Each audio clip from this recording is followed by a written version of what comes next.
Winky?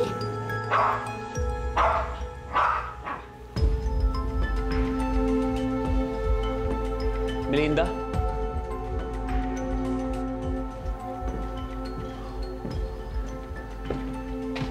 What are you doing here? Christian, ikaw. What are you doing here? Paano mo ako nahanap? We used to do most of our experiments here nung nagsisimula pa lang tayo. Kaya naisipan ko na posibleng dito ka nag-set up ng bago mong lab. At hindi nga ako nagkamali. Why? Para saan lahat to?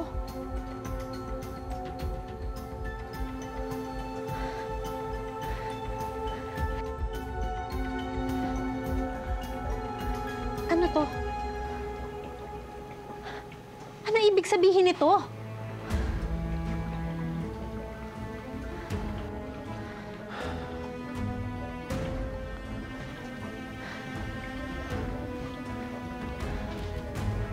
Three months old siya.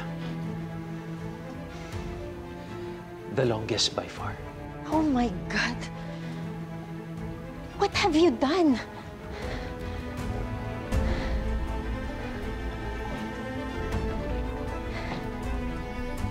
Human cloning, Melinda. Human cloning.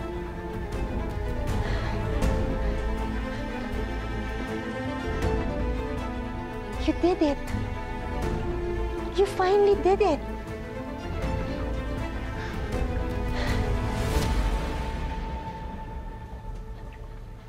Pero sinong klinone mo?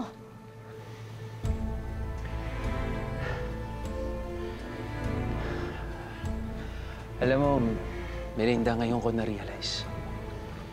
Ngayon ko na-realize kung bakit napaka-passionate ko sa genetic engineering. Ngayon ko na-realize kung bakit ginugol ko yung buong buhay ko para dito, sa science na ito. Everything indeed has a reason. Everything has a purpose. At ang purpose na yan ay family. My daughter,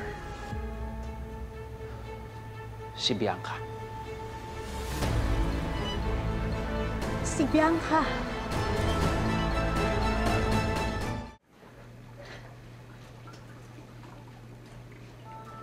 Si Bianca tong baby na to?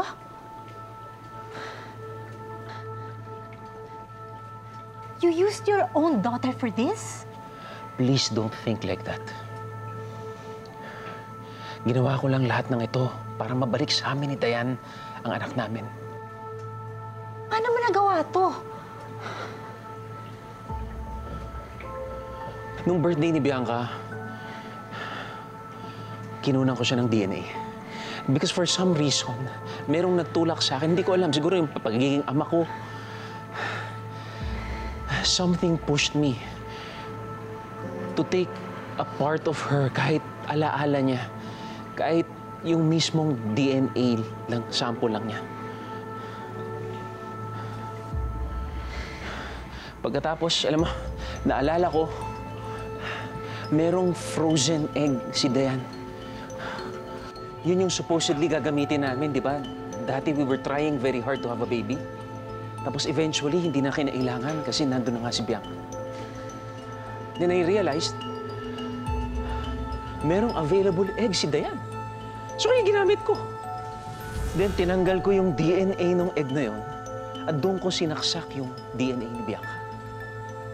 I tried so many times and I failed. Until finally, nahanap ko yung tamang balance. Nahanap ko yung tamang formula para mag-survive yung fetus sa loob ng artificial womb na yan. And look! She is 3 months old. And in 6 months, she will be a fully developed baby capable of living outside this chamber.